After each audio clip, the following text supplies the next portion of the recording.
Hey guys, hope you're having a great and lazy Sunday. Lots of Apple news to cover today, some Apple leaks. Before that, I just want to say thank you for helping me reach 6.5 million. Actually, someone pointed out that milestone to me a couple days ago, and I wanted to say thank you for that. I'll be doing an iPhone giveaway and a wrap up together with my new Tesla Model 3. So I did get one of those, and genuinely one of the most cool and just exciting products, just a tech product on wheels that I haven't had that kind of feeling in a very long time. Something that truly gets me fired up and passionate. So I want to take some time with my video, a little review I guess on that, and I'll wrap in a giveaway with that this coming week. So stay tuned for that. Otherwise, let's get into all of the new Apple leaks. And I wanted to start with this. This is insane. An Apple store in France is getting raided, actually straight up pillaged, with no employees in sight, just free for all, grab whatever you want and run outside. That is absolutely crazy. I'll leave a link to that full video down below in the description. And I wanted to start with the Apple case. So 9to5Mac originally found this glyph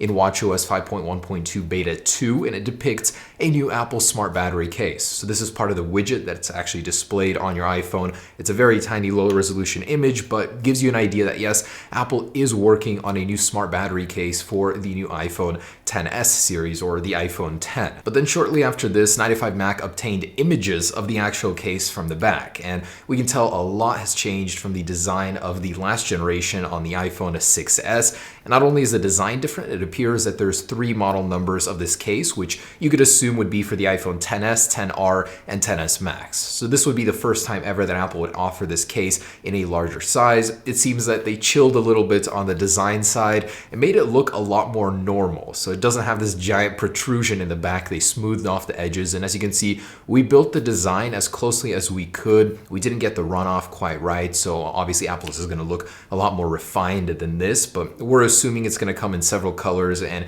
if it does come out for the iPhone XR, that it would have a new color for that, or colors, depending on which iPhone you had. So we gave that one a splash of color. Looks great, and I gotta say, even though the iPhone 6s one didn't look that great, my dad still uses his case with his iPhone 6 to this day, and that thing is flawless. It works so well, and I love the software integration. So this generation of cases, if Apple does come out for the XS Max one, I will buy it sort of as a reserve if you go camping or somewhere where you're gonna need a little bit more battery power. It's really great to have that, but it's cool that this was found out. They didn't say how they got these images, assuming that they want to keep that door open for future product leaks or whatever, but developer Rambo, of course, has everything to do with this. If I were to get a battery case, it would be this one, despite all of the other third-party manufacturers, just because Apple ties it in with software and you can monitor the case from your phone. And also an identifier within the code suggests that Apple is planning to release this thing here very, very soon, even before 2019. This wouldn't be a surprise, as in the past, Apple has released this case exactly in December 2015, and then the AirPods in December 2016, so they kind of have a record for releasing things at the very, very last minute here in December, and it would be cool. And then Apple would have to throw in the AirPods 2 and the AirPower wireless charging mat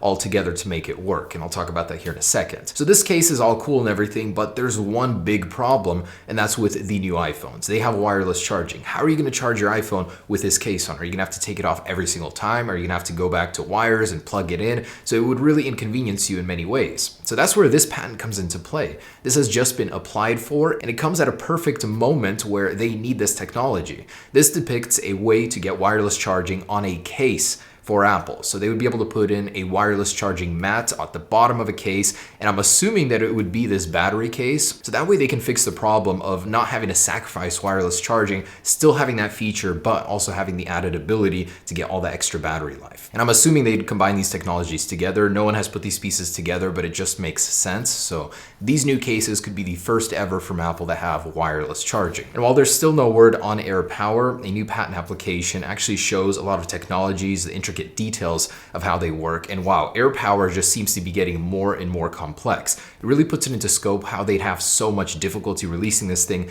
and bringing it to market. So the first part of this patent details that the device with the largest display at the time of being on the mat will display all of the battery information. So of course, like they demoed in their actual event, the iPhone when placed on the mat will show the battery percentage of the AirPods case and your Apple Watch. But if your iPhone were to not be there, I'm assuming that by this patent's description, your Apple Watch would show the charge and then the charge of the AirPods wireless charging case. So that's kind of cool. They also detailed that it would be future-proof. So right now there's certain standards, the Qi wireless standards, there's several others, but this thing would be able to adapt and regulate the voltage, the charge rate of any future standard. So that's kind of cool that you wouldn't be buying this thing and it'd be obsolete in like 2-3 years. You could keep using it for a very long time. Apple is future-proofing this thing very much. And because this thing is actually going to have a custom Apple processor inside of it, they've actually implemented a security feature to where you couldn't hack your iPhone through the AirPower wireless charging map. It'd be sending little tiny packets of data that would be innocuous. It wouldn't have anything that could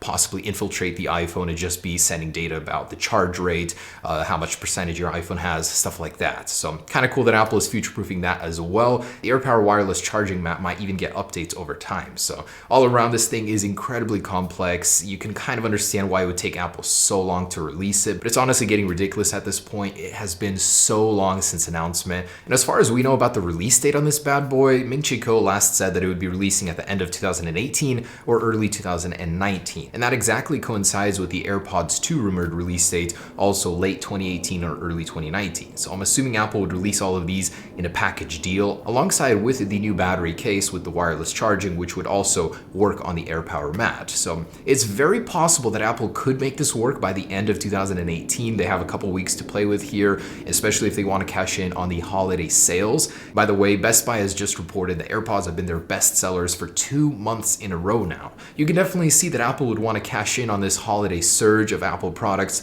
the perfect price range for a good gift. So AirPods 2, AirPower, the wireless charging case, they could theoretically all make it to market relatively soon here to cash in on that. And a new patent from Apple has dropped regarding AirPods and the future of them, and this is technology likely coming to AirPods 3. If you haven't seen the last video, we break it down, all the features, the 2 and 3 model, so watch that if you haven't. But this new patent actually details that future AirPods could be interchangeable. They won't have a left and right side. You'll be able to pick one up and put it in either ear. Now, this also creates some problems with comfort. Could it be as comfortable as a dedicated left and right channel? I'd certainly be worried about that, but knowing Apple, they put the time into it, the testing, everything like that. It also details biometric sensors, so it would be able to tell which ear it's in just because of those sensors. It would also theoretically be able to take your heart rate, monitor your body during exercise, stuff like that. So AirPods are about to get a whole lot smarter. Whether this is for the 2 version or the 3 version, I'm super excited. And some news regarding 2019 iPhones. An analyst from Nomura is saying that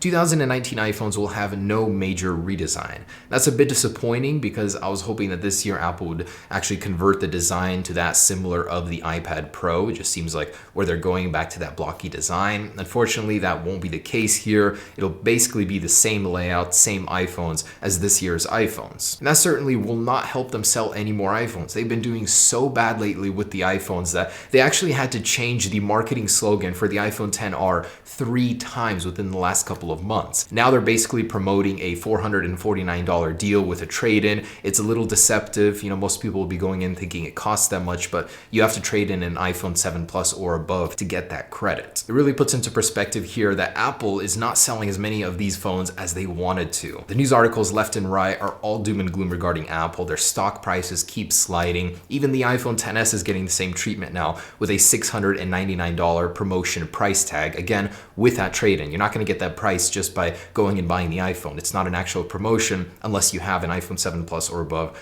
to trade in. Man, this just all around is such a bad situation for Apple. And making it worse, there's this new article that broke that the iPhone intent to purchase right now has reached a 5-year low. So most people are holding onto their iPhones longer and longer. Could this be that Apple shot themselves in the foot by making their iPhones last so long, by supporting the software for so long on older iPhones? I don't think so. I just think that their new iPhones are not exciting enough. So most people have no need to upgrade anymore. That smartphone hype just isn't there anymore. And Apple, as you can see, is hurting. I mean, they're changing their slogans left and right, trying to promote iPhones like never before. And by the way, before I forget, also in that report regarding the 2019 iPhones, that analyst is saying the biggest changes coming to the 2019 iPhones is basically a stopgap update. It's going to prepare the iPhone for 5G network, so they'll work on that internally. They'll work on augmented reality, improving it for the huge changes coming to the 2020 iPhone. So that makes me think, could the triple lens camera be delayed until 2020,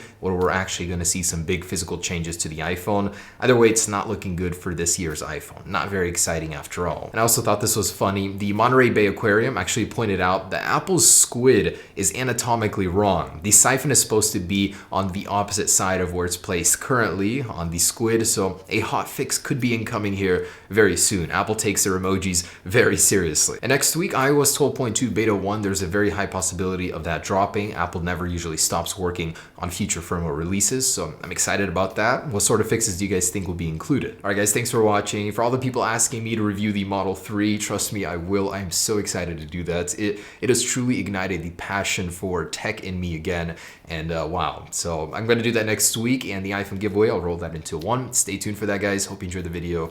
Peace.